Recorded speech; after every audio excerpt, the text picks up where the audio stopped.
Bonjour à tous. Très heureuse de vous revoir. À l'approche du Tết, l'art de créer des pots de narcisses devient une tradition chère aux Hanoïens, symbole de raffinement et d'attachement aux coutumes locales. Ce travail minutieux consiste à éplucher les bulbes de narcisses et à les placer dans des vases soigneusement réalisés, ajoutant ainsi une touche de beauté et de sérénité à l'atmosphère festive.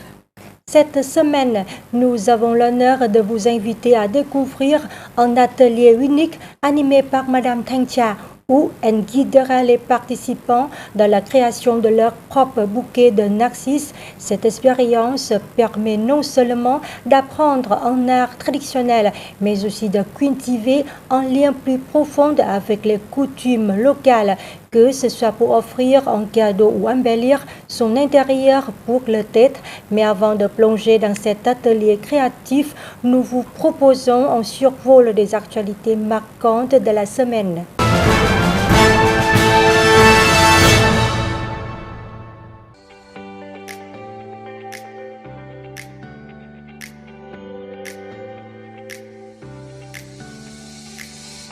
Le courrier du Vietnam numéro 4 est dédié à l'actualité touristique du Vietnam.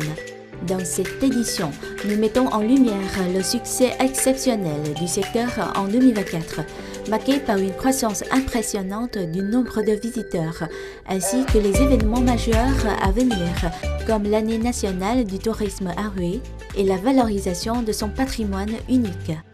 En 2024, le Vietnam a enregistré un record de 17,5 millions de visiteurs internationaux, soit une hausse de 39% par rapport à 2023. Ce succès résulte de stratégies innovantes telles que la simplification des procédures et la digitalisation du secteur. Des initiatives comme l'introduction du visa électronique et une campagne de promotion cinématographique aux États-Unis ont renforcé l'attractivité du pays. En 2025, le Vietnam ambitionne d'accueillir entre 22 et 23 millions de visiteurs, avec un objectif de croissance de 8 à 9% et des recettes estimées à 1,05 milliard de dons. Afin de maintenir cette dynamique, le Vietnam mise sur des segments de tourisme haut de gamme, l'innovation numérique et une gestion ciblée afin de se distinguer de ses voisins comme la Thaïlande. Parallèlement, Hue, véritable joyau du patrimoine vietnamien, sera au cœur des événements touristiques en 2025.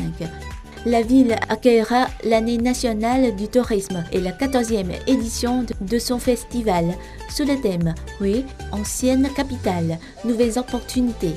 Cet événement, qui se tiendra tout au long de l'année, a pour but de promouvoir la ville, stimuler son développement socio-économique et attirer des investissements. Hue espère accueillir entre 4,8 et 5 millions de visiteurs, avec des recettes estimées à 11 000 milliards de dons. La citadelle de Hue, classée au patrimoine mondial de l'UNESCO, demeure un symbole de l'identité nationale vietnamienne, en raison de son patrimoine culturel et naturel exceptionnel. Encore d'autres articles intéressants à découvrir à travers les pages de l'hebdomadaire Le Courrier du Vietnam numéro 4 ou sur notre site web lecourrier.vn.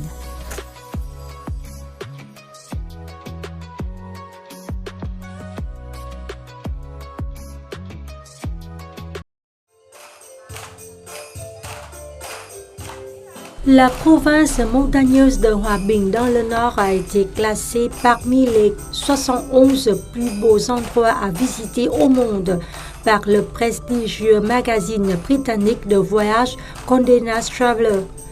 Reconnu pour ses paysages époustouflants et ses riches expériences culturelles, la localité est la seule destination vietnamienne à figurer sur la liste. Les critères de sélection du magazine vont au-delà des paysages naturels impressionnants, intégrant la valeur historique et les expériences des visiteurs. Dans son évaluation, Condé Nast Traveler a mis en avant les groupes ethniques locaux, notamment les Hmong, les Mường et les Dao, ainsi que les rizières à perte de vue comme caractéristiques remarquables. En tant que porte d'entrée de la région nord-ouest du Vietnam, Hòa Bình est connu pour ses paysages à couper le souffle. et son identité culturelle ethnique vibrante. Les visiteurs peuvent participer à des activités ethniques traditionnelles de l'ethnie thaï telles que le tissage d'objets artisanaux, la danse folklorique. La cuisine locale est un autre point fort proposant des spécialités de montagne servies dans des restaurants locaux ou des éco-complexes.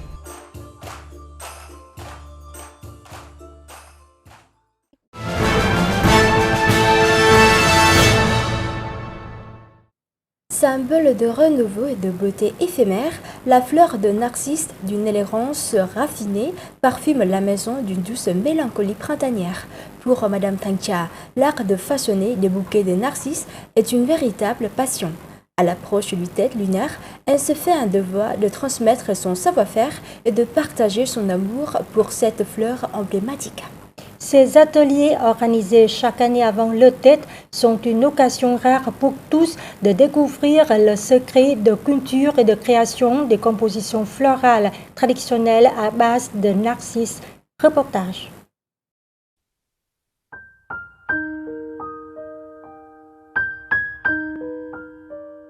À l'approche du Tết, les Hanoïens perpétuent la tradition d'acheter et de façonner des fleurs de narcisses, une coutume qui illustre la richesse culturelle de la capitale millénaire et reflète le goût raffiné, la minutie et la délicatesse de ses habitants. Bien que de nombreux citadins se tournent vers des compositions florales déjà prêtes, d'autres préfèrent acquérir des bulbes de narcisses encore bruts, à peine germés, pour le plaisir de les tailler, de les soigner et d'attendre patiemment leur floraison. Le narcisse, une fleur unique, ne s'épanouit qu'une fois par an, à la fin du mois de décembre lunaire, et reste en fleur jusqu'à la mi-janvier lunaire. Ses pétales d'un blanc immaculé, son pistil jaune éclatant et son parfum subtil en font le symbole de la pureté. La culture et la formation des fleurs de narcisse demandent une attention méticuleuse depuis la sélection des bulbes jusqu'à la taille et l'entretien. Ceux qui s'y consacrent peuvent admirer la perfection des racines, des feuilles et des fleurs, ainsi que son arôme exceptionnel. Ces qualités distinctives ont inspiré les lettres hanoïennes d'autrefois qui décrivaient la fleur avec des mots empreints de solennité pour exalter sa pure beauté.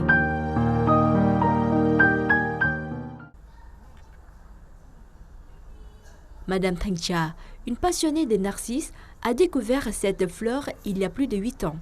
Une rencontre fortuite qui a nourri en elle un amour profond pour cette plante. Aujourd'hui, cette artisane talentueuse crée de magnifiques compositions de narcisses témoignant de son dévouement et de son admiration pour cette fleur emblématique du Tết. Nói về thú chơi hoa thủy tiên thì La culture raffinée des narcisses démontre dans Hanoï ancien empreint d'élégance. Nous est aujourd'hui connu grâce aux œuvres de Vũ Bằng, Tanda et d'autres auteurs ayant dépeint l'âme de la capitale d'autrefois. Il y a plus de 8 ans, j'ai eu la chance d'observer pour la première fois un petit pot de narcisses. Ce fut une révélation. Leur splendeur et leur parfum envoûtant, indescriptible par les mots ont instantanément éveillé en moi une passion profonde. Dès lors, je me suis plongée dans des recherches pour mieux comprendre et apprécier cette fleur exceptionnelle.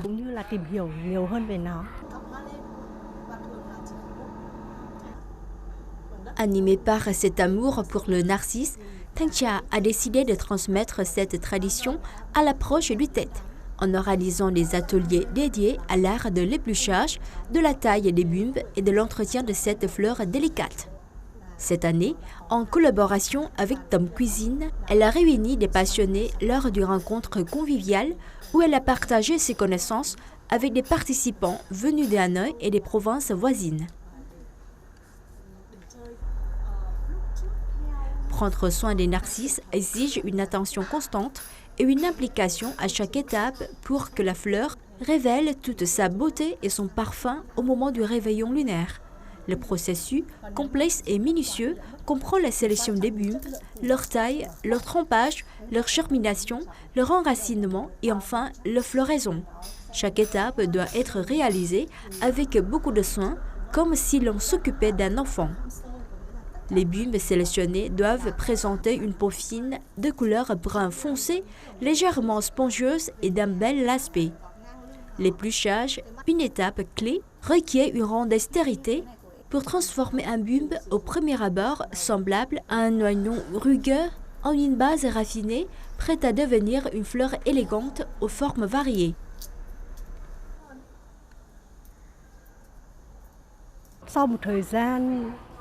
Après des années d'observation et de pratique, j'ai remarqué que chacun possède ses propres méthodes pour prendre soin des fleurs. Cependant, lorsqu'il s'agit de narcisses, certains principes fondamentaux sont essentiels. Tout d'abord, il est crucial de leur assurer un environnement propre. Ensuite, les pupes doivent être soigneusement sélectionnées et les techniques de soin et de façonnage doivent être respectées pour préserver leur santé et garantir une floraison optimale.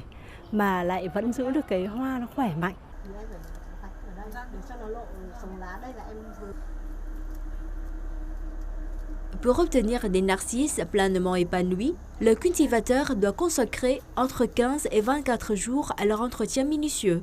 Si l'on souhaite que les fleurs s'ouvrent précisément le premier jour du nouvel an, le choix des bulbes devient primordial. Les narcisses mettent généralement 20 jours à fleurir après la taille des bulbes, parfois même jusqu'à 22 ou 25 jours. Les conditions climatiques jouent un rôle crucial pour cette fleur délicate. Une température inadéquate ou une humidité élevée en fin d'année peut provoquer la dégradation des bulbes, compromettant ainsi leur épanouissement. Lors de l'atelier, Madame Tang Chia a généreusement partagé l'expérience qu'elle a cumulée au fil des années. Bien que les premières étapes, comme le nettoyage et la préparation des bulbes rugueux, puissent sembler difficiles pour les débutants, elles offrent une occasion unique d'apprendre et de découvrir la beauté cachée des narcisses. Voir les premières pousses éclore devient alors une expérience enrichissante et mémorable pour ceux qui s'initient à l'art de cette culture traditionnelle.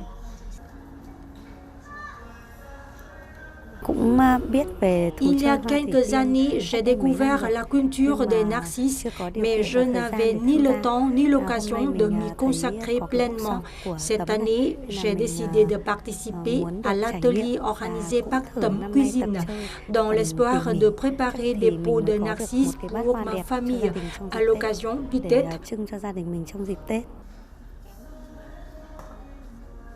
L'atelier mis en place par Tấm Cuisine s'inscrit dans une série d'initiatives visant à faire revivre les traditions culturelles vietnamiennes. Hoàng Lam, fondatrice de Tấm Cuisine, explique que sa passion pour les narcisses l'a incité à organiser cet événement. Cette démarche s'ajoute à d'autres activités culturelles déjà proposées par l'agence, comme la préparation des repas du Tết ou la fabrication des bánh chưng, gâteaux des riz gluants qui rencontrent chaque année un vif succès.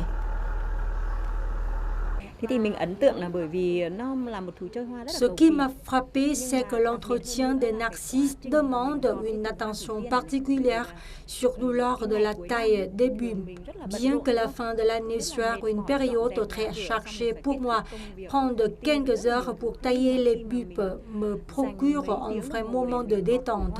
C'est une expérience vraiment agréable. Il est essentiel de changer l'eau et de prendre soin des fleurs chaque matin avant de partir au travail.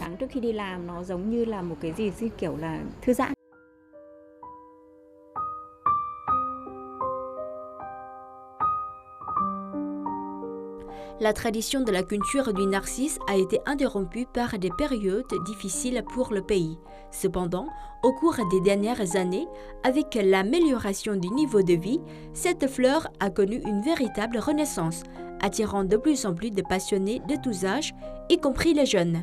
Ces derniers considèrent la culture des narcisses comme une activité élégante et apaisante qui leur permet de prendre un moment de répit au milieu du tumulte de la vie urbaine. Lorsque les narcisses commencent à s'épanouir, elles nous rappellent que le Tết est imminent. Leurs pétales blancs immaculés et leur parfum délicat lors du réveillon annoncent une nouvelle année pleine de chance, de prospérité et de sérénité pour chacun de nous.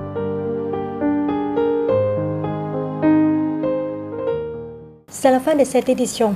Merci de votre fidélité Et à la semaine prochaine.